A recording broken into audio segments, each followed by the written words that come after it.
On the highest point of Long Island's North Shore, a chateau rises above the trees. 127 rooms, 4 stories of limestone and brick, 443 acres of manicured grounds. This is Oheka Castle, and in 1919, when construction finally ended, it was the largest private residence ever built in America. But Oheka's completion marked more than an achievement. It marked an ending. The chateau rose during years when America's wealthiest families built estates that rivaled European palaces. The Vanderbilts, the Guggenheims, the Woolworths, all commissioned grand houses along this stretch of coastline. They called it the Gold Coast. Between 1900 and 1920, more concentrated wealth existed here than perhaps anywhere else on Earth. Otto Kahn, the banker who built Oheka, envisioned a residence that would surpass them all. The scale was extraordinary. The cost was staggering. The timing was perfect and impossible simultaneously. By the time workers laid the final stone in 1919, the world that made such building possible was disappearing. Economic forces, social changes, and practical realities were converging. No one would attempt another private residence on Oheka's scale. No one could. This is the story of how Oheka was built, the architect who designed it, the craftsman who constructed it, the 5 years of work that transformed raw land into America's grandest chateau, and why 1919 marked both completion and farewell to an American era. If you're interested in architectural history and how America's greatest estates came to exist, please consider subscribing. Let's begin with the world that made Oheka possible. Chapter 1. The Gold Coast, a world of excess. The North Shore of Long Island, between 1900 and 1920, contained more mansions per mile than perhaps anywhere in America. The estates stretched along the coastline from Great Neck to Huntington Bay. Each property encompassed hundreds of acres. Each house attempted to outdo its neighbors in scale, grandeur, and architectural ambition. The Vanderbilts built Eagle's Nest in Centerport. William K. Vanderbilt's estate featured multiple buildings, extensive grounds, and a scale that suggested European aristocracy transplanted to American soil. The property functioned as a self-contained world where wealthy families could live, isolated from ordinary concerns. Frank Woolworth commissioned a mansion in Glen Cove. The five-and-dime store fortune translated into a residence with 56 rooms, formal gardens, and architectural details imported from Europe. The house stood as monument to commercial success transformed into social standing. Daniel Guggenheim built Hempstead House, later expanded into castle-like structure overlooking Long Island Sound. The mining and smelting fortune funded construction, employing hundreds of craftsmen over multiple years. The completed estate included not just the main house, but extensive support buildings, gardens, and infrastructure. These families, and dozens of others, created what journalists called the Gold Coast. The name was literal. The concentration of wealth in this small geographic area was extraordinary. Estimates suggest that by 1920, residents of these estates controlled approximately 1/3 of America's total wealth. The estates served specific social functions. Wealthy New York families maintained Manhattan townhouses for winter and the social season. The Long Island properties provided summer retreats and weekend escapes. The proximity to New York City, roughly 20 to 40 miles, depending on location, allowed easy travel by automobile or private rail car. The social season on the Gold Coast involved constant entertaining. Dinners, balls, garden parties, hunts, and receptions moved from estate to estate. The competition was architectural and social simultaneously. Each family sought to demonstrate refinement, taste, and cultural sophistication through their properties and entertainments. The houses themselves drew heavily on European models. French chateaux provided popular inspiration, English manor houses influenced designs, Italian villas shaped gardens and grounds. The architectural message was clear. American wealth now equaled or exceeded European aristocracy. The building boom peaked between 1905 and 1920. Construction required enormous resources. Stone came from distant quarries. Craftsmen traveled from Europe to execute specialized work. Materials and furnishings were imported from multiple countries. Each major estate represented years of work and expenditure, equaling tens or hundreds of millions in current dollars. The workforce supporting these estates was substantial. Each property required dozens of servants for basic operation: gardeners, chauffeurs, cooks, maids, footmen, groundskeepers, and specialized staff maintained the houses and grounds. Some estates employed over 100 people during peak seasons, but by 1915, conditions were changing. World War I disrupted European imports and craftsman availability. Income tax, introduced in 1913, began affecting wealth accumulation. Social attitudes toward extreme displays of wealth were shifting. The practical difficulties of maintaining such estates were becoming apparent.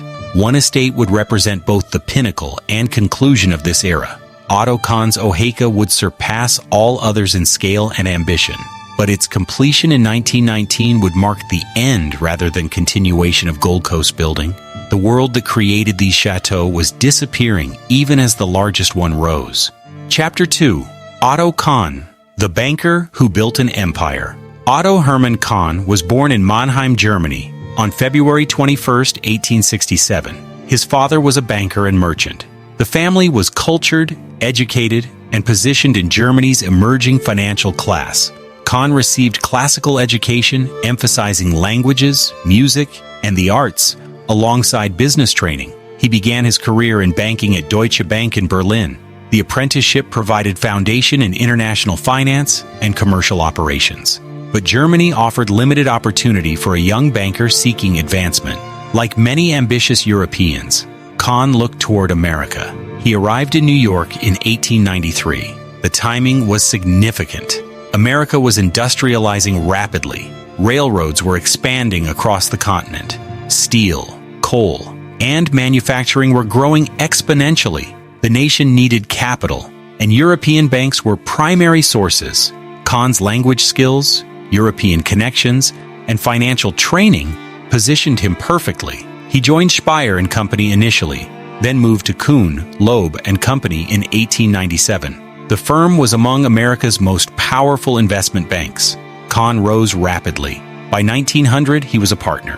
By 1910, he was among the firm's senior leaders involved in financing major American industrial expansion. Kahn specialized in railroad financing. He arranged funding for railroad consolidation, expansion, and reorganization. His work helped create the modern American railroad system. The scale was enormous.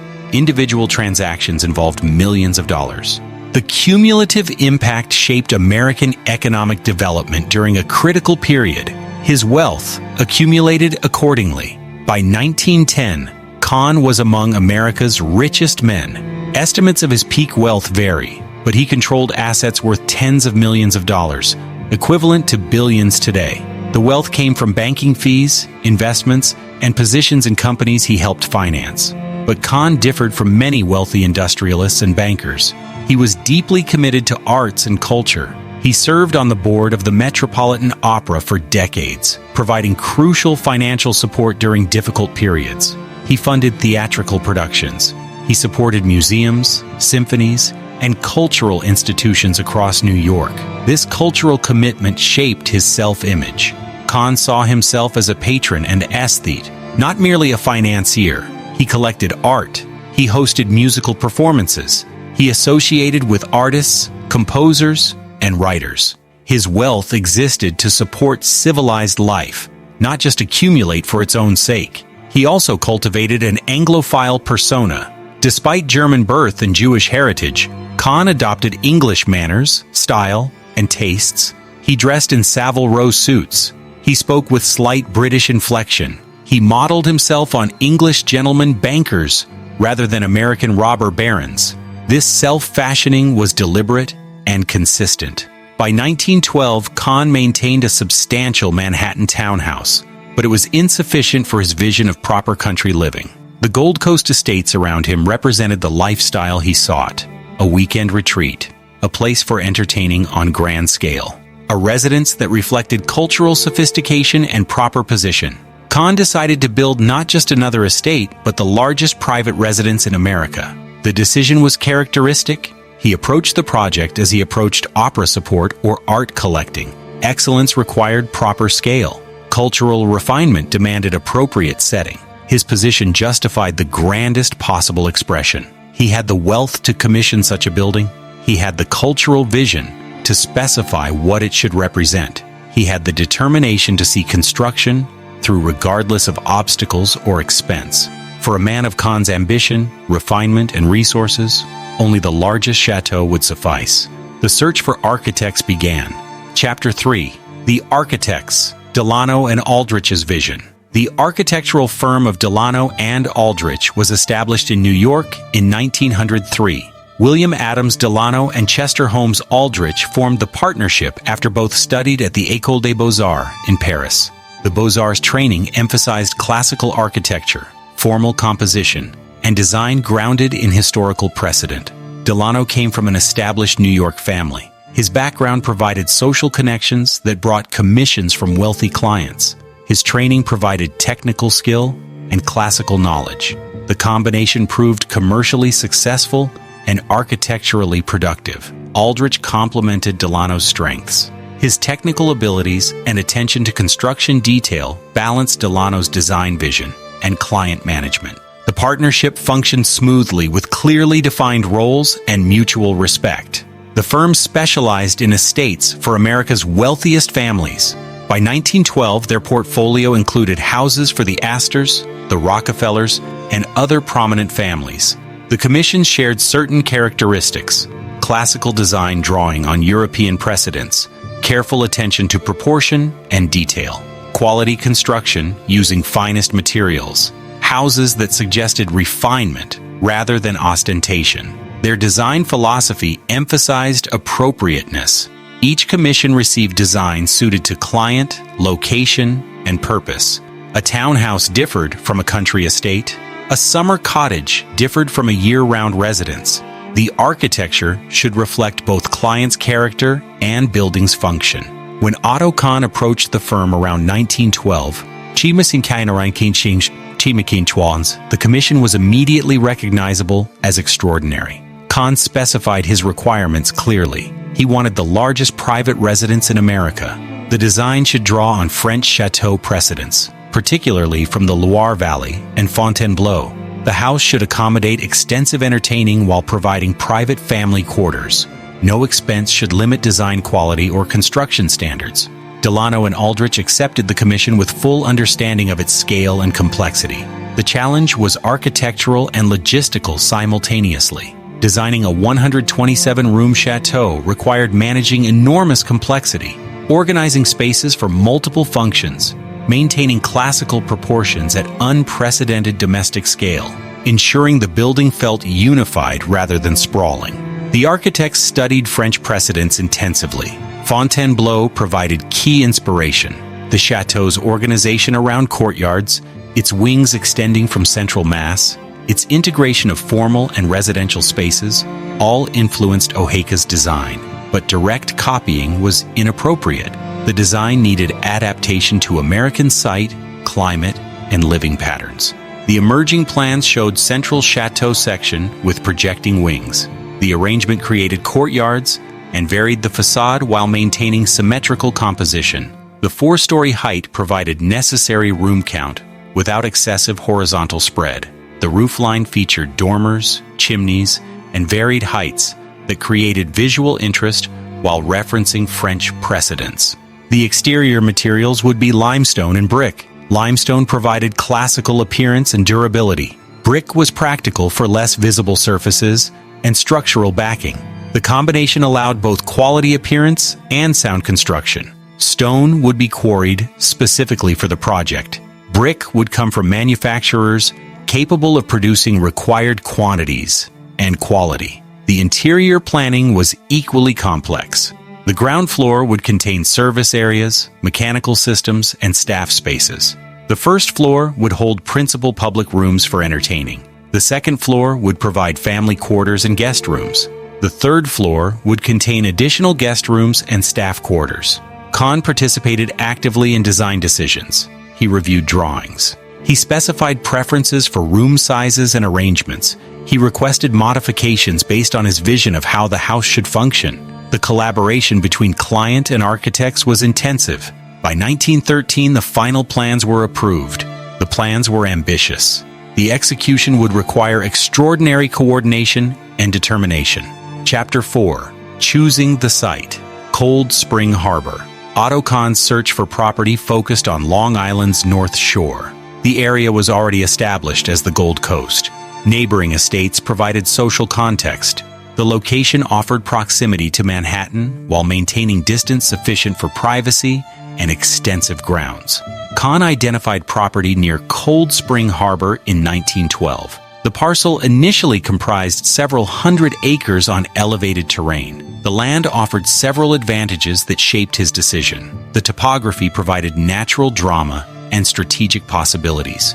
The property included the highest point in the immediate area. The elevation reached approximately 400 feet above sea level. From this high ground, views extended north toward Long Island Sound and south across the island. The elevation would allow the chateau to dominate its surroundings visually while avoiding swampy lowland conditions that plagued some estates. The terrain varied considerably across the property. The highest ground featured rolling hills with mixed vegetation. Lower areas included wooded sections and open meadows. Small streams crossed portions of the land. The variation would allow extensive landscape design incorporating different garden styles and purposes. Kahn ultimately assembled 443 acres through multiple purchases. The total acreage provided space for the chateau itself, extensive formal gardens, support buildings, and preserved natural areas. The size was substantial, even among Gold Coast estates. Only a handful of neighboring properties approached similar scale. The site's position relative to surrounding estates was significant. The property bordered or was near estates belonging to other prominent families. The proximity reinforced the Gold Coast's character as concentrated, wealthy enclave. But Kahn's acreage ensured privacy and prevented feeling crowded despite neighbors. Access considerations influenced site selection. The Long Island Railroad ran through the area with stations providing service to Manhattan. Travel time to New York City was approximately 1 hour, acceptable for weekend and summer use. Roads, though not modern highways, allowed automobile travel between the estate and city. Site preparation requirements were substantial. The high ground chosen for the chateau needed grading and leveling. The natural terrain was uneven. Creating stable building platform required excavation in some areas and fill in others. Drainage patterns needed management to prevent water problems around the foundation. The existing vegetation required selective clearing. The chateau's footprint and immediate surroundings needed complete clearing. But mature trees existed across the property that Kahn wanted preserved. The landscape plan would incorporate existing significant trees while adding thousands of new plantings. No structures of significance existed on the property. Kahn would build from essentially empty land. This provided complete design freedom, but required creating all infrastructure: water supply, sewage systems, electrical service, roads. Everything needed creation rather than adaptation of existing systems. The soil conditions were generally favorable for construction.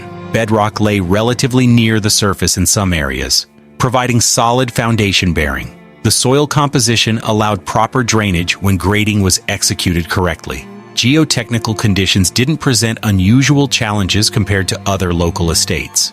Kahn's vision extended beyond the house to complete estate development.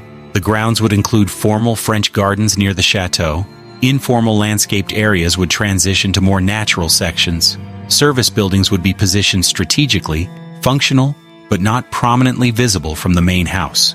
The site selection represented careful planning and willingness to assemble sufficient land for complete vision. Kahn didn't compromise on acreage or position. The property provided everything required: elevation, views, size, access, and development potential. By 1913, Kahn owned the complete site. The specific positioning of the chateau on the highest ground was determined.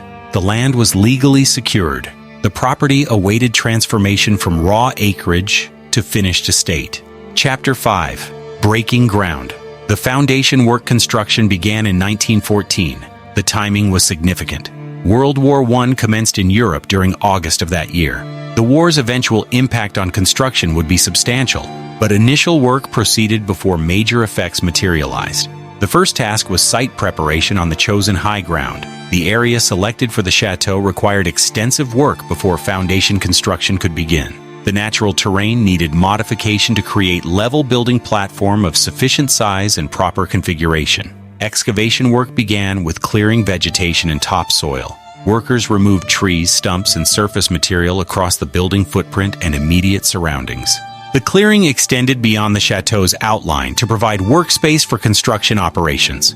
Equipment and material storage required substantial area adjacent to the building site. The excavation proceeded to foundation depth. The chateau's size meant the foundation perimeter was enormous. Workers dug trenches for foundation walls throughout the building's footprint. The depth varied based on structural requirements and bedrock location. Some areas required excavation 20 feet deep or more. The excavated material couldn't simply be discarded. Earth moving required strategic planning. Some material was redistributed on site for grading and landscaping. Excess soil was transported to areas requiring fill. The volume of earth moved during site preparation was extraordinary, requiring weeks of labor with available equipment. Foundation design reflected the building's unprecedented domestic scale. The structure would be 4 stories tall, containing 127 rooms. The weight was enormous. The foundation needed to distribute this load safely into the underlying soil and bedrock. The foundation construction used concrete reinforced with steel. Concrete was relatively modern construction material in 1914, but established for substantial buildings. The quantity required for Oheka was exceptional. Concrete mixing and pouring was labor-intensive with available technology. Workers mixed batches continuously and transported them to pouring locations.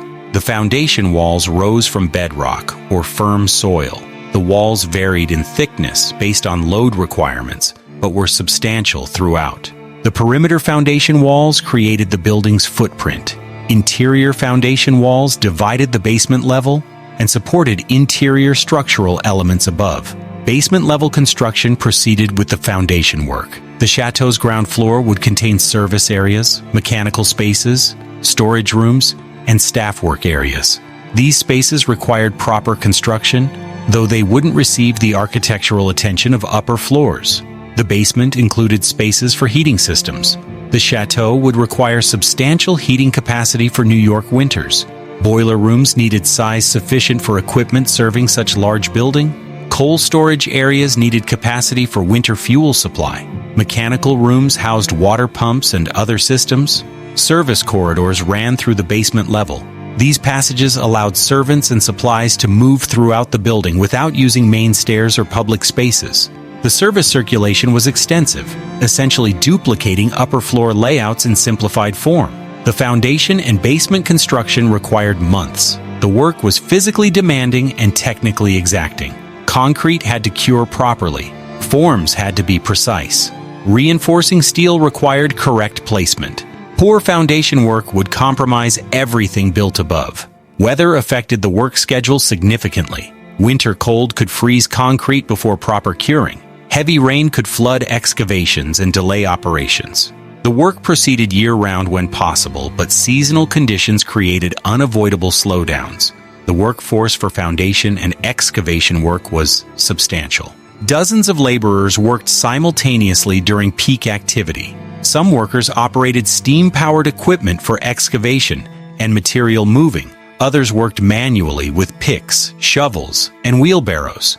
The mix of mechanized and manual labor was typical for the period. By late 1914, the foundation was largely complete. The basement-level walls stood ready to support first-floor construction. Years of construction still lay ahead before the building would be habitable. Chapter 6. Building the Chateau, Steel, Stone, and Brick. The structural framework rising above the foundation combined steel and masonry. Steel framing was relatively modern construction method in 1914, but proven for large buildings. The steel skeleton would support floors and roof, while exterior walls provided enclosure and architectural character. Steel fabrication occurred off-site at specialized facilities. The structural design specified beam sizes, column dimensions, and connection details.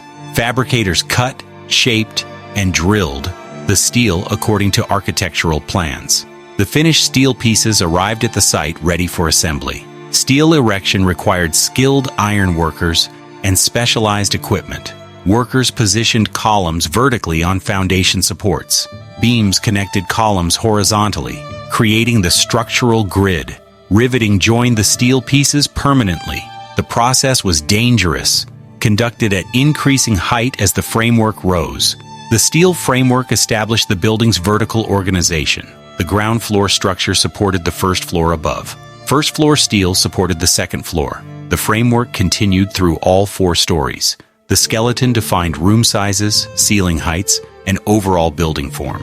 Exterior walls would be limestone and brick. The limestone provided the chateau's public face and classical appearance. Brick backing provided structural support and economy. Stone facing over brick backing was standard practice for substantial buildings requiring both quality appearance and practical construction. Limestone was quarried, specifically for the project from Indiana sources.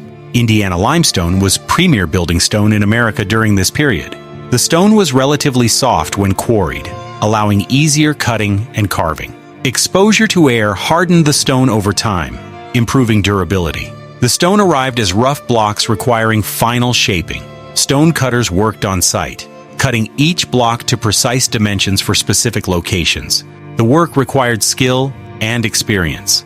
Each stone needed smooth faces, where visible and proper dimensions to fit tightly with adjacent blocks. The limestone work concentrated on prominent facades and architectural details.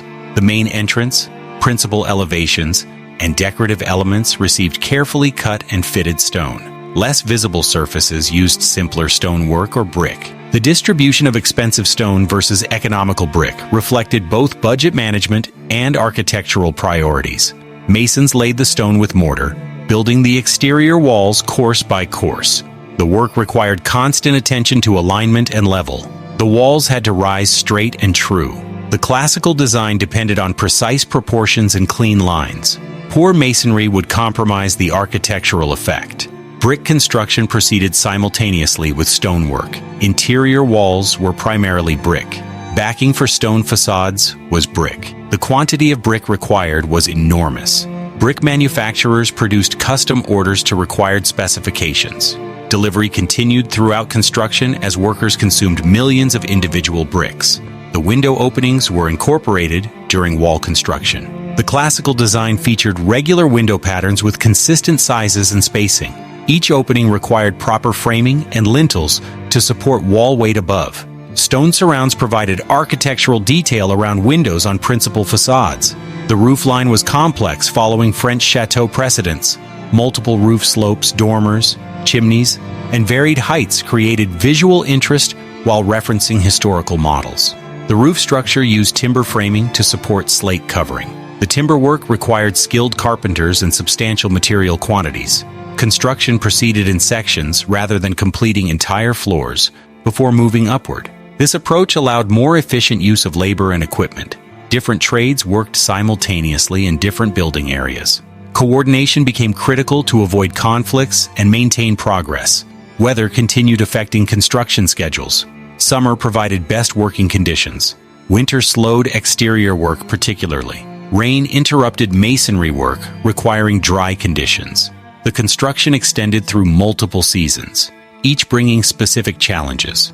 By 1916, the chateau's exterior form was largely established. The walls stood to full height. The roof structure was complete. Chapter 7. The Workforce. Craftsmen and Laborers. The construction workforce varied in size throughout the project but numbered in the hundreds during peak activity. The workers represented diverse skills, backgrounds, and specializations. Building Oheka required coordinating this varied workforce across years of construction. Skilled craftsmen formed the essential core. Stonemasons cut and laid limestone. Their work required years of training and constant practice. Each stone needed precise shaping. The joints between stones had to be tight and properly mortared. The visual quality of the chateau's exterior depended directly on mason skill. Carpenters worked throughout the building. Structural carpentry created floor systems and roof framing. Finnish carpentry would later install interior woodwork, paneling, and trim. The range of carpentry work required different specializations. Rough carpenters framed major elements. Finnish carpenters executed detailed work requiring greater precision. Plasterers would finish interior surfaces. Plaster work in this period was skilled craft. Workers applied multiple coats over lath backing. The final surfaces needed smooth, even finish. Decorative plaster work required additional specialization. Ornamental ceilings and moldings demanded craftsmen capable of executing complex designs. Iron workers erected the structural steel framework. This work was dangerous and required specific training. Workers operated at increasing heights as construction progressed. Safety provisions were minimal by modern standards. Experience and attention prevented accidents that could be fatal. Bricklayers worked continuously throughout construction. The enormous quantities of brick required constant labor. The work was physically demanding. Each brick was placed individually. Mortar was mixed and applied repeatedly. The productivity of bricklayers directly affected construction timeline. Many skilled craftsmen were European immigrants. Italian stonemasons brought training from traditional stoneworking regions. German carpenters applied old-world joinery techniques.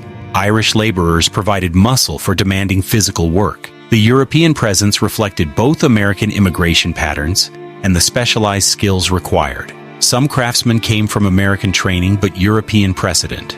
Trade skills passed through apprenticeship systems modeled on European guilds. A young carpenter might train under master craftsmen who himself learned in Europe. The transmission of skill crossed generations and continents. Specialized craftsmen handled specific elements. Ornamental plasterers created decorative ceiling designs. Stone carvers executed architectural details requiring sculptural ability. Metal workers fabricated custom hardware and decorative iron elements. Each specialization contributed essential components. Unskilled laborers provided muscle for heavy work. Excavation required workers with picks and shovels. Material moving required workers to load, transport, and unload deliveries.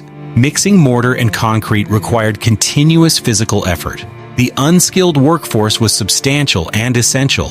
The labor force was entirely free-wage workers. This distinguished Oheka's construction from earlier American projects like the White House. By 1914, slavery was abolished, and construction labor operated through wage relationships. Workers could leave if dissatisfied with conditions or pay, though economic necessity often limited practical freedom. Wages varied by skill level. Master craftsmen received substantially more than laborers. Specialized skills commanded premium pay. The wage structure reflected both skill value and labor market conditions. Construction during this period paid better than many alternatives, attracting capable workers. Working conditions were demanding. The construction site was physically challenging environment. Weather exposure was constant for exterior work. The work was often dangerous, particularly at heights or with heavy materials. Injuries occurred, though specific records are limited. Safety was workers' responsibility more than employer mandate. Housing for workers was partly provided on estate grounds. Temporary buildings sheltered some workers during construction. Others commuted from nearby towns. The remote site location meant providing accommodations was practical necessity during intensive construction periods.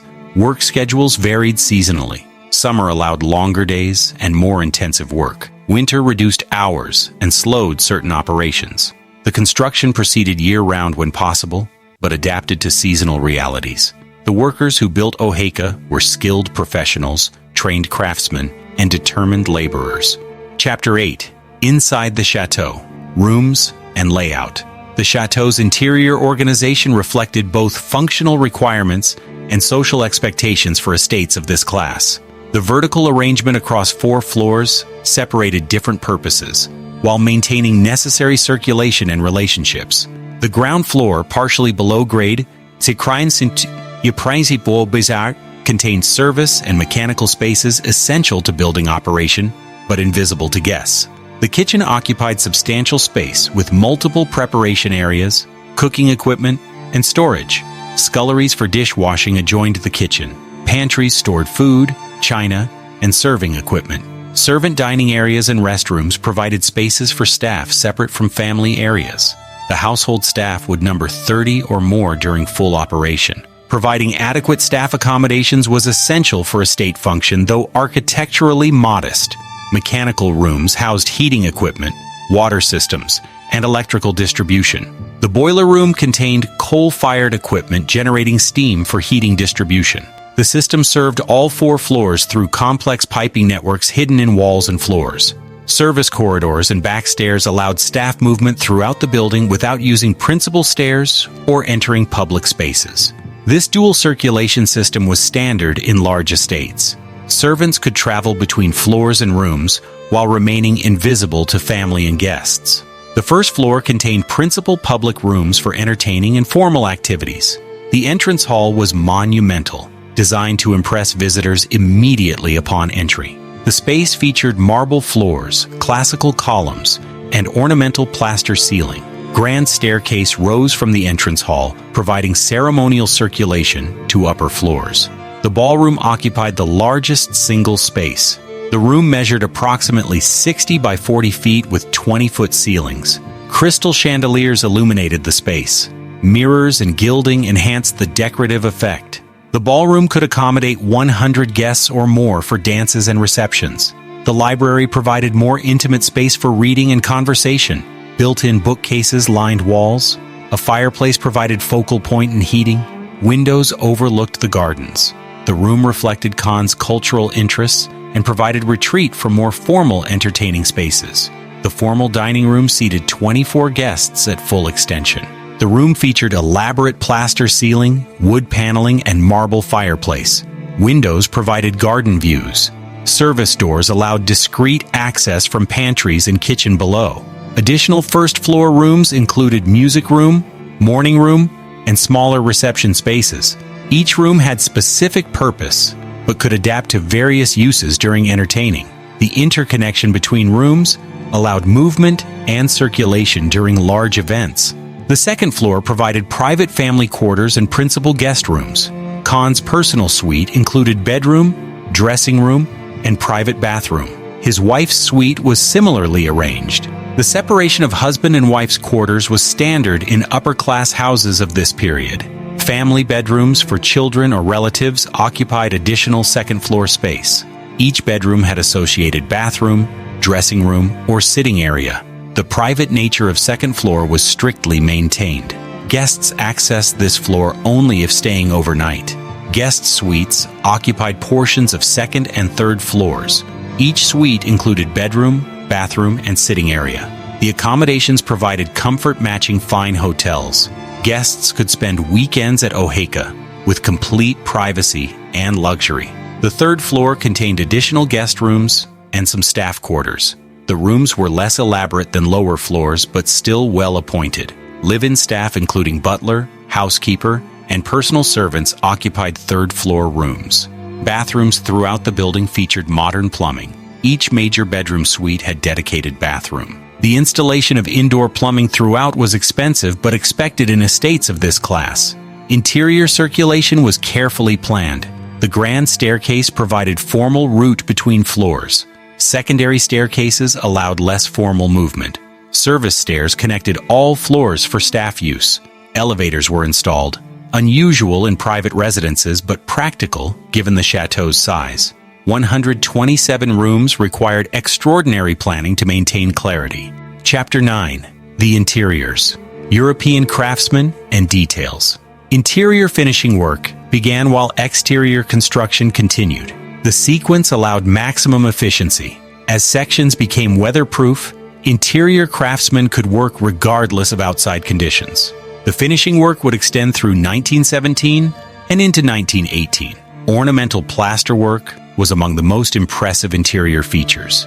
Ceilings in principal rooms received elaborate decoration. Plaster craftsmen created coffered ceilings with geometric patterns. Medallions featured floral or classical motifs. Cornices where walls met ceilings incorporated complex moldings and details. The plaster technique required multiple stages.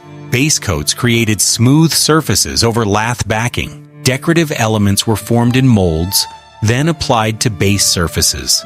Some details were sculpted in place by skilled plasterers. Multiple coats and careful finishing produced crisp details and smooth surfaces. Many ornamental plasterers were Italian immigrants. The craft tradition was strong in Italy, where churches and palaces featured elaborate plasterwork. These craftsmen brought centuries of technique to American applications. Their work at Oheka represented highest quality plaster decoration available. Woodwork throughout the chateau was extensive and varied. Main floor rooms featured wall paneling in oak, walnut, or mahogany. The wood was carefully selected for grain and color. Panels were precisely cut and fitted. The joinery was traditional, using techniques developed over centuries. Carved details enhanced the woodwork. Fireplace mantels featured carved ornament. Door surrounds incorporated decorative elements. Built-in furniture included carved embellishments. The carving was executed by specialist craftsmen, often European-trained, who worked wood with tools and techniques predating power equipment. Doors throughout were custom-made. Main floor doors were solid wood, heavily paneled, with quality hardware. Upper floor doors were lighter but still well-crafted. Hardware was selected for quality and appearance. Hinges, knobs, and locks were often custom-designed or selected from premium manufacturers. Fireplace installations numbered over 30 throughout the building. Each fireplace was functional and decorative simultaneously. Mantels were carved wood, marble, or limestone. Depending on room importance, hearths used marble or tile. Firebacks and grates were custom ironwork. Marble was used extensively. Entrance hall floor was marble in geometric patterns. Bathrooms featured marble counters and wainscoting. Fireplaces used marble surrounds and hearths. The marble came from domestic and imported sources. Italian marble provided colored varieties. American marble supplied white and gray stone. Floor treatments varied by room use and location. Main floor public rooms often used parquet wood floors in decorative patterns. Upper floor bedrooms used simpler wood flooring. Service areas used practical materials like tile or concrete. Carpets and rugs would later cover portions, but structural floors were finished materials. Lighting fixtures were custom designed or carefully selected. Chandeliers in major rooms were crystal or ornate metalwork. Wall sconces provided supplementary lighting. The fixtures were initially gas-powered, later converted to electricity, as that system became reliable. Windows throughout were custom-made. The frames were wood, precisely fitted to openings. Glass was high quality, often imported. Some windows featured leaded glass designs. Hardware allowing operation was quality metalwork. Window treatments, including curtain rods and mechanisms, were built in. Bathroom fixtures represented modern luxury. Porcelain toilets, sinks, and bathtubs were standard. Some bathrooms featured marble tubs. Tile wainscoting protected walls. Floors were tile or marble. The plumbing system supplying these fixtures required extensive installation throughout the building. Paint and wallpaper provided final surface treatments. Paint was custom mixed for specific colors. Application required multiple coats. Some surfaces received decorative painting, including stenciling or murals. Wallpaper in certain rooms was imported from Europe, featuring quality papers and designs unavailable domestically. The level of detail in public versus private spaces varied, but all areas received quality finishing. The ballroom and principal entertaining spaces received the finest materials and most elaborate decoration. Family quarters were less ornate, but still well appointed. By late 1918, interior finishing was substantially complete. The chateau's rooms were ready for furnishing. Years of craftsmanship had transformed empty rooms into finished spaces. Chapter 10. The Grounds, Gardens, Gates, and Grandeur. Landscape development proceeded alongside building construction. The grounds were integral to Kahn's vision, not afterthought. The Olmsted Brothers firm, America's preeminent landscape architects, received the commission for designing Oheka's extensive grounds. Frederick Law Olmsted had designed Central Park and numerous important American landscapes.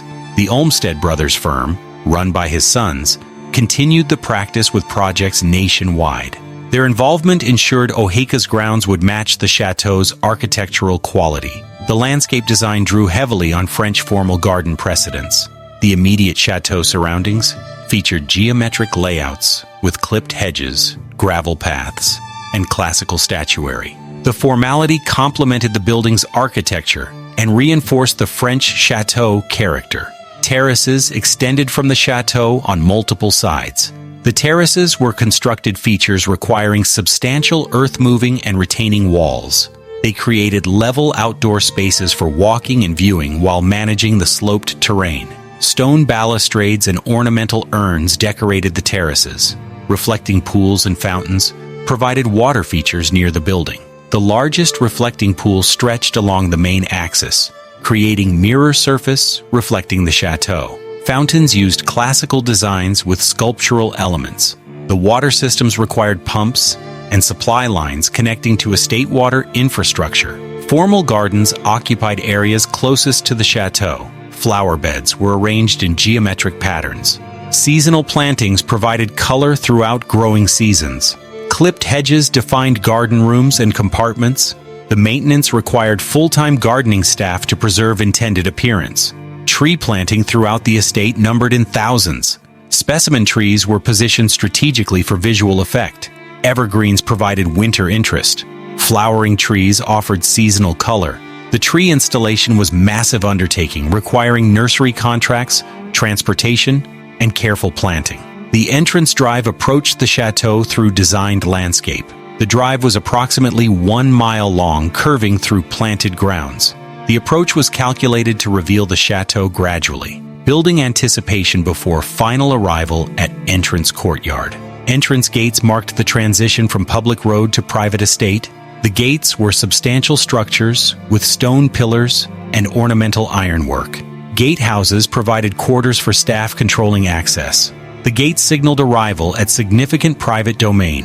Estate roads extended beyond the main drive. Service roads accessed support buildings and work areas. Internal roads allowed movement across the large property. Road construction required grading, drainage, and surfacing. Miles of roads were built throughout the estate. Support buildings included greenhouses for plant cultivation and winter storage. The greenhouses were substantial glass structures requiring specialized construction. They allowed estate gardeners to grow plants year-round and maintain the elaborate landscape plantings. Garage buildings housed Kahn's automobile collection and provided space for drivers and mechanics. The automobile was relatively new technology, but essential for a estate of Oheka's scale and location. The garage accommodated multiple vehicles with associated service facilities. Service buildings housed estate operations invisible to visitors.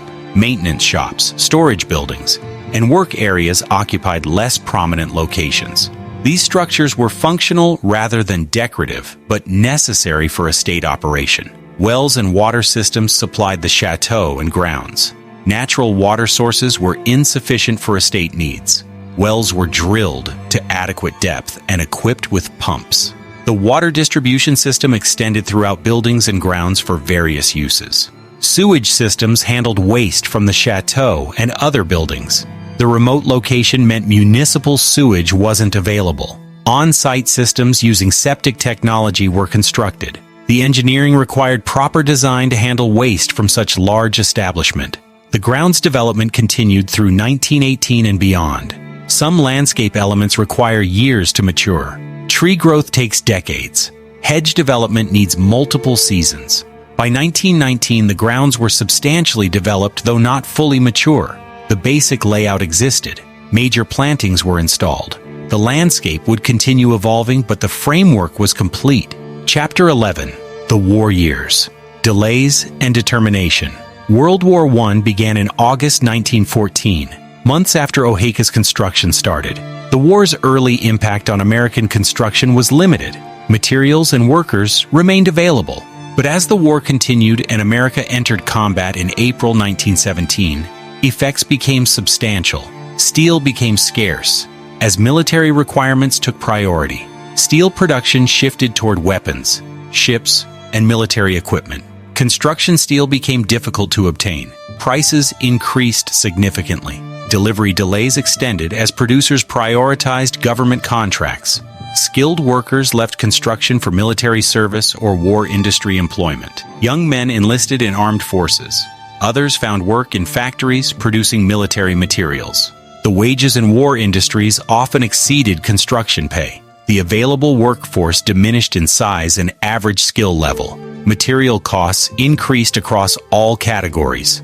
Lumber, brick, stone, all became more expensive as demand exceeded supply. Transportation costs rose as rail systems prioritized military freight. Insurance and general business costs increased in wartime economy. Project budgets faced pressure from multiple directions. Imported materials became unavailable or extremely expensive. European sources that supplied certain specialized materials were disrupted by war. Shipping was dangerous and uncertain. Some materials simply couldn't be obtained regardless of price. Substitutions were necessary in cases where specifications originally required imports. Craftsmen from European countries returned home or couldn't travel to America. German, Austrian, and other Central European craftsmen faced travel restrictions or patriotic pressure. Italian and French craftsmen sometimes returned to serve their countries. The specialized skills these workers provided became scarce. Public opinion increasingly criticized conspicuous consumption during wartime. Building enormous private châteaux while soldiers fought in France drew criticism. Newspaper articles questioned appropriateness of such projects. Social pressure existed even if legal restrictions didn't. Kahn faced particular scrutiny as German-born immigrant, though he'd lived in America for decades. His loyalty was questioned by some, despite his prominent position in American finance. His Jewish heritage complicated perceptions. The ethnic tensions of wartime affected even wealthy, established immigrants. Construction slowed, but didn't stop completely. Kahn was determined to complete the chateau despite obstacles. He absorbed increased costs. He worked with available materials and workers. He accepted delays but maintained the project. The determination reflected both his personality and his commitment to the vision. Some work areas proceeded while others stalled. Interior finishing could continue while exterior work waited for materials. Landscape development proceeded independent of building construction problems. The sequential nature of construction allowed partial progress even when complete work was impossible. The construction timeline extended significantly beyond original estimates. Work that might have finished by 1916 or 17 stretched into 1918 and 1919. Each delay created additional delays in dependent work. The cumulative effect was years of additional construction time. Worker availability fluctuated throughout the war period. Some months brought sufficient workers. Other periods saw skeleton crews maintaining minimal progress. The inconsistency made planning difficult and reduced efficiency. Work that could have been completed quickly in steady progress dragged out over extended periods. Material substitutions were sometimes necessary. When specified materials were unavailable, alternatives had to be found. The substitutions usually maintained quality, but changed specifications. Delano and Aldrich had to approve changes and ensure substitutes were appropriate. Financial costs exceeded initial estimates substantially. The inflation of wartime economy affected everything. The delays themselves cost money and extended overhead and management. Kahn's deep wealth allowed absorbing the increases, but the total expenditure grew far beyond original projections. The armistice in November 1918 removed most construction obstacles. Material availability improved quickly as military demand ceased. Workers returned from military service. Prices stabilized. The final construction push could proceed with renewed momentum. The war years tested Kahn's commitment and resources. By early 1919, construction accelerated toward completion. The war's end removed obstacles. Years of determination and enormous expenditure were about to produce the result Kahn envisioned. Chapter 12. Completion. The Chateau finished. 1919. The final construction work in 1919 focused on remaining finishing details and landscaping touches. The chateau itself was essentially complete by spring. The interior finishing was done. The mechanical systems were operational. The building was ready for occupancy and furnishing. The total construction cost reached approximately $11 million. This figure included building construction, interior finishing, grounds development, and all associated expenses. The amount was extraordinary for the period. Adjusted for later inflation, the expenditure would equal well over 100 million current dollars. The The completed chateau measured approximately 109,000 square feet of finished interior space. The building footprint covered nearly 3 acres. The structure rose 4 stories at center sections. The overall composition with wings and terraces created massive architectural statement. The 127 rooms included bedrooms, reception rooms, service spaces, and specialized areas like ballroom and library. The count didn't include smaller spaces like closets and storage areas. The total represented largest private residence completed in America by room count and total area. The 443 acres of grounds were substantially developed. The formal gardens near the chateau were complete. Tree plantings throughout the property were installed, though not fully mature. Roads, walks, terraces, and water features were finished. The landscape was established if not fully grown in. Kahn family occupation began during spring and summer 1919. Furnishing proceeded while the family took residence. The furnishings were largely period pieces and quality reproductions. Antiques from Europe filled principal rooms. Custom furniture was commissioned for specific spaces. The furnishing process itself required months. Staff hiring was a substantial undertaking. Operating Oheka required minimum 30 household servants. Full operation during social season might employ 40 or 50 people. The staff included butler, housekeeper, cooks, maids, footmen, drivers, gardeners, and specialized positions. Recruiting and housing this workforce required careful planning. The estate's first full social season occurred summer 1919. Kahn entertained guests in completed chateau for first time. Weekend parties brought friends and associates from New York. The entertaining demonstrated the chateau's purpose and tested its functionality. Contemporary press coverage was extensive. Newspapers and magazines featured articles about Oheka. Photographs showed the impressive exterior and opulent interiors. The coverage was generally admiring, though some commentary noted the scale and expense with implied criticism. Architectural publications treated Oheka seriously. Professional journals featured the design, praising Delano and Aldrich's handling of scale and classical precedents. The interiors received attention for quality craftsmanship and materials.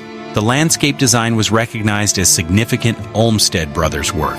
The achievement was undeniable in architectural terms. Creating unified design at this scale was remarkable. Executing the construction over war years demonstrated determination. The quality visible throughout reflected high standards maintained consistently. Delano and Aldrich had succeeded in creating America's largest chateau.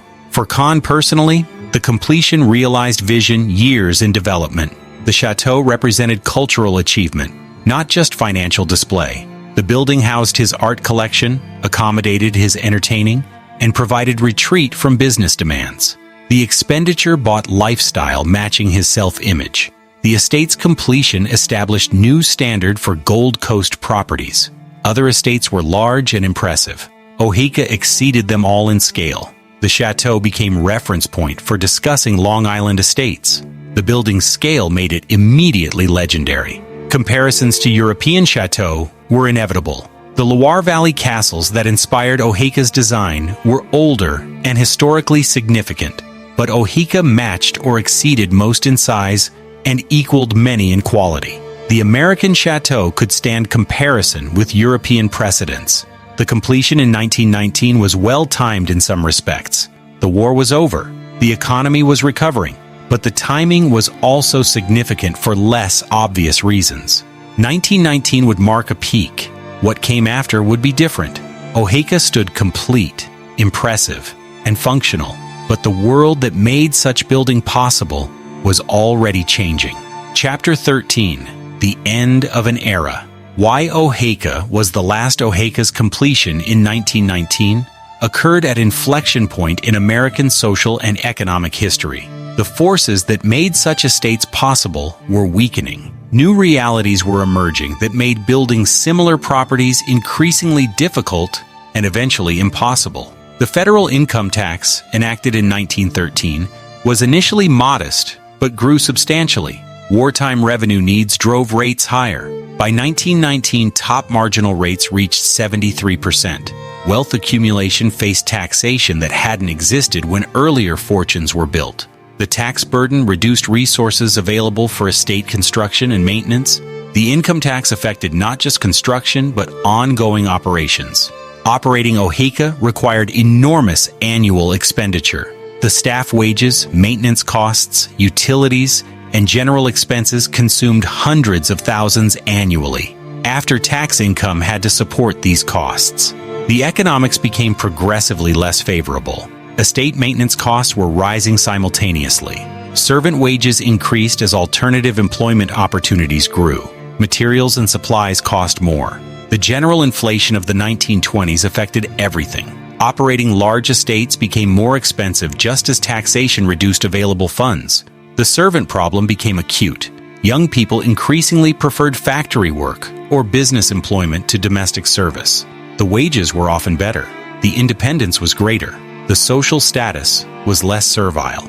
Recruiting adequate household staff became difficult even for wealthy families willing to pay premium wages. The automobile and improved roads paradoxically made large estates less necessary. Quick transportation to Manhattan meant less need for substantial country houses. A smaller weekend house could serve if travel time was short. The isolation that once made large estates practical retreats became less important when mobility increased. Social attitudes toward extreme wealth were shifting. The progressive era had critiqued concentrated wealth. The wartime experience emphasized sacrifice and equality. The 1920s saw some continuation of these attitudes despite overall prosperity. Conspicuous consumption faced criticism that earlier generations hadn't experienced. The cultural identification with European aristocracy was weakening. American wealth previously sought legitimacy through European models. Grand chateaux and manor houses represented this aspiration. But American culture was developing distinct character less dependent on European validation. The chateau model seemed increasingly derivative and inappropriate. Practical problems with large estates were becoming apparent. The buildings were expensive to heat and maintain. The grounds required constant care. The staff supervision was demanding. The houses often sat empty much of year while requiring year-round maintenance. The inefficiency was obvious and troubling even to owners. No comparable estates were commissioned after Oheka. Some smaller properties were built.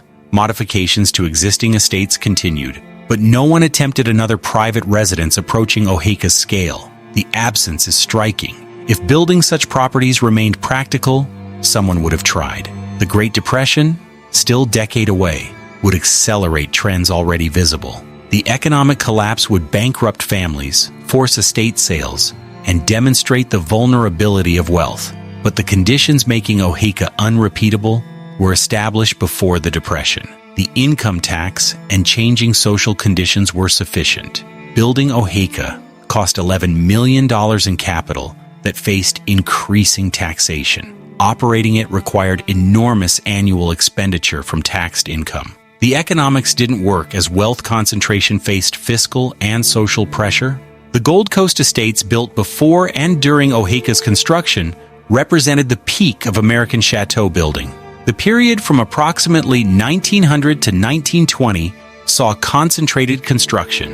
After 1920, the pattern broke. The era ended not dramatically, but gradually, as conditions made continuation impossible. Oheka was the last because timing, scale, and changing conditions converged. Had Kahn waited 5 years, the project might have been impossible. The chateau represented maximum possible achievement at the last possible moment. The end of chateau building marked transition in American architecture and society. Oheka stands as monument to era, concluding at its completion. Chapter 14. Kahn's Use and Later Years. Otto Kahn occupied Oheka during summers and weekends from 1919 through the 1920s. The chateau functioned as he intended. Weekend parties brought guests from New York social and cultural circles. The entertaining was substantial, utilizing the ballroom and reception rooms regularly. Kahn's guests included prominent figures from finance, arts, and society. Opera singers, conductors, and musicians were frequent visitors, reflecting Kahn's cultural interests. Business associates came for weekend retreats, mixing social and professional purposes. The guest list represented elite cultural and financial worlds of 1920s New York. The estate's operation required extensive staff as anticipated. The household employed cooks, maids, footmen, and housekeepers for indoor service. Gardeners, groundskeepers, and maintenance workers maintained the extensive grounds. Drivers managed the garage and automobiles. The total employment regularly exceeded 40 people. The organizational demands were substantial. The butler managed household staff and coordinated service. The housekeeper supervised cleaning and domestic operations. The head gardener directed grounds work. Each department required supervision and coordination with others. The estate's costs were enormous and continuous. Staff wages alone totaled hundreds of thousands annually. Utilities for such large building were expensive. Maintenance and repairs were constant. Supplies, food, and operational expenses added further costs. The annual expenditure likely approached or exceeded original construction cost every decade. Kahn's financial position remained strong through most of the 1920s. His banking activities continued successfully. His investments generally performed well. He could support Oheka's costs while maintaining Manhattan residence and other expenses. The financial burden was manageable, given his wealth. The stock market crash in 1929 affected Kahn's finances severely. His investments declined substantially in value. His banking business faced pressure as economic conditions deteriorated. The Depression eroded wealth even of very rich individuals. Kahn's resources, while still substantial, were significantly reduced. Kahn died in March 1934. His death occurred during Depression's depth. His estate was valued at approximately $20 million, substantial, but less than peak wealth. The economic decline of preceding years had reduced his fortune considerably. Oheka was among the assets requiring disposition. The estate passed initially to his wife Addie. She maintained the property briefly, but couldn't sustain the expense. The Depression made operating such properties nearly impossible. Staff was unavailable or unaffordable. The costs exceeded reduced income. Sale or alternative use became necessary.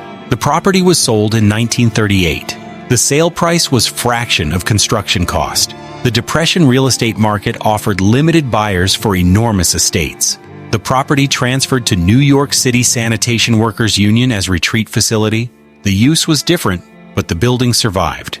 During World War II, the federal government used Oheka for military purposes. The building housed officers or served administrative functions.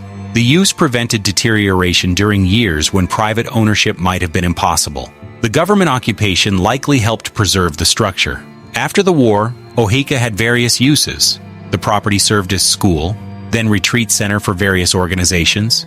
Each use modified interior spaces somewhat. Original finishes suffered from institutional use and deferred maintenance. The château deteriorated gradually, though the structure remained sound. By the 1970s and 80s, Oheka was significantly degraded. Years of institutional use, limited maintenance budgets, and general neglect had damaged interiors. Original furnishings were long gone. Some architectural details were lost. The grounds were overgrown. Preservation efforts began in the 1980s.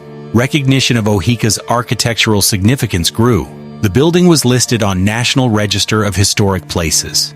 Gary Melius purchased the property in 1984. His intention was restoration and adaptive reuse. The restoration work addressed both structure and finishes. The adapted use was hotel and event venue. The hotel operation began in 2004 after years of restoration. The chateau now operates as luxury hotel. The building serves purposes Kahn never envisioned, but the architecture survives. Chapter 15. Legacy. What Oheka represents. Oheka Castle stands today as architectural achievement and historical document simultaneously. The building's physical presence testifies to American ambition during brief period when constructing private chateaux seemed possible and appropriate. The structure preserves craftsmanship, design principles, and material quality rarely attempted in domestic architecture. The architectural significance is evident in scale and execution.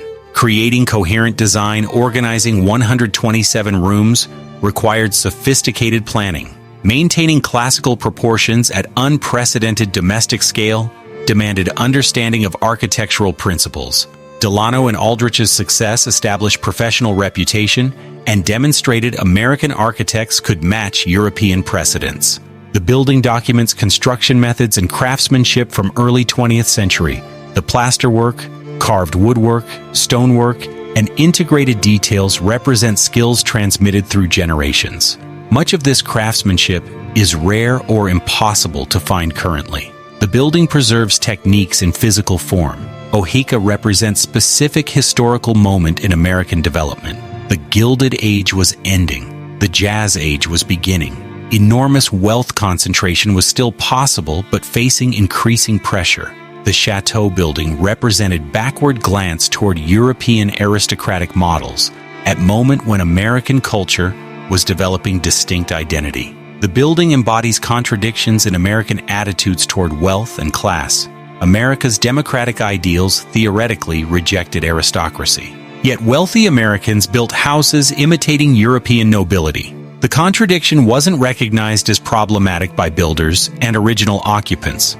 Later generations view the tension differently. The Gold Coast estates collectively represent social and economic conditions that were temporary. The concentration of wealth in early 20th century America reached extraordinary levels, but taxation, social change, and practical considerations made sustaining such estates increasingly difficult. The building's documented phenomenon that was ending at peak. Comparisons to European chateaux reveal both similarities and differences. The architectural inspiration was clearly French. The scale matched many European precedents. The construction quality equaled fine European examples, but the buildings were newer, lacked historical associations, and represented commercial rather than inherited wealth. What was lost when chateau building ended was specific form of architectural ambition. The buildings represented commitment to quality over economy, grandeur over efficiency, cultural aspiration over practical necessity. The loss was real even if social changes making building impossible were justifiable or inevitable. What was gained was arguably more equitable wealth distribution, reduced resource consumption by individual families, and architectural development emphasizing modern rather than historical styles. The trade-offs can be evaluated differently depending on priorities and values. The craftsmanship preserved in Oheka and similar buildings represents knowledge and skills transmitted through apprenticeship and practice. The ornamental plasterwork, carved stone and wood, custom metalwork, all required abilities developed over years. When demand for such work declined, the skill transmission broke. Modern appreciation for these estates is complex. The buildings are impressive architecturally. The craftsmanship commands respect, but the social conditions that produce them are viewed critically. The enormous resource concentration required to build and maintain such properties seems problematic from contemporary perspective, emphasizing equality and sustainability. Oheka's survival through adaptive reuse represents compromise between preservation and practicality. The building is maintained and accessible. The architecture survives largely intact, but the original purpose and lifestyle are gone. The preservation is real, but the meaning is transformed. The building's role as historic site and educational resource is significant. Visitors can experience scale and quality of Gold Coast estates. The architecture demonstrates period design principles. The educational value justifies preservation effort and expense. Oheka's ultimate legacy is testimony to moment when American wealth and ambition produce buildings rivaling anything created anywhere. The chateau represents both achievement and excess, both admirable craftsmanship and questionable social priorities. The complexity is appropriate. Historical significance doesn't require moral simplicity. The chateau connects past to present tangibly. Understanding architecture requires understanding the specific circumstances that made creation possible. Oheka Castle was the last great American mansion because it represented the maximum possible achievement at the final possible moment. The completion in 1919 marked both culmination and conclusion. 5 years of construction, $11 million, 127 rooms, 443 acres of grounds. When Otto Kahn's château was completed in 1919, it was the largest private residence ever built in America. The achievement was extraordinary. Delano and Aldrich created coherent design at unprecedented domestic scale. European craftsmen and American workers built structure matching French château in quality and grandeur. The landscape integrated building and grounds into unified composition. Kahn's vision was realized completely, but the completion marked ending as much as achievement. The forces making such estates possible were weakening. Income taxation reduced resources. Social attitudes shifted. Practical difficulties became apparent. The economics changed fundamentally. No one would attempt another private residence on Oheka's scale. No one could. The chateau stands today, preserved through adaptive reuse. The architecture survives largely intact. The rooms and grounds that Kahn commissioned exist and function, though for different purposes. The building connects present to past, documenting era when American wealth built chateau rivaling European precedents. Oheka's completion in 1919 represented both culmination and farewell. The Gilded Age ambition that built Gold Coast estates was ending. What followed would be different, shaped by changed conditions and values. The chateau was the last great expression of what came before. The largest American mansion was completed exactly when such building became impossible to repeat. The timing made Oheka both achievement and artifact. The building documents moment that passed at its creation. If you found this exploration of Oheka's construction and significance valuable, please consider subscribing for more documentaries about American architectural history. Thank you for watching.